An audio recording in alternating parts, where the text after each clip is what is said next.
दर्शक श्रोताहरू यो बझाङ सदरमुकाम चैनपुर स्थित यो सुर्मादेवी मन्दिर नजिकै रहेको सुर्मादेवी सिरक उद्योगमा आगलागी भएको छ र म त्यहाँ जान सकिनँ। मैले जय पृथ्वी एफएम नेटवर्कको यो छतबाट ड्रोन पठाएको छु र यहाँ आगलागी कति भइरहेको छ तपाईँले प्रत्यक्ष यो भिडियोमा देख्दै हुनुहुन्छ।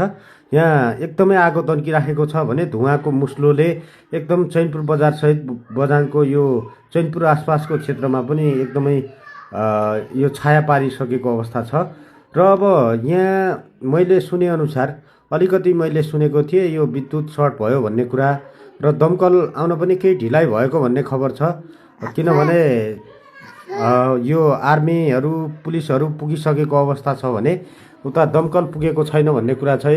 यो चैनपुरमा अलिकति साँघुरो सडक र तयारी अवस्थामा दमकल नबस्ने हुनाले समयमै दमकल नपाउने र त्यसले ठुलो क्षति बेहोर्नु पर्ने अवस्था छ र अहिले ठुलो आगो तन्किराखेको छ र यो पसलको धेरै खरानी स्वरूप हामी देख्न सक्छौँ जस्तो लाग्छ। र यो हामी केही बेरमा यसको थप अपडेट दिने नै छौँ। यो तपाईँले यो भिडियो हेर्दै हुनुहुन्छ, यो आगो तन्किराखेको छ र केही बेरमा थप जानकारी सहित आउनेछौँ। धन्यवाद।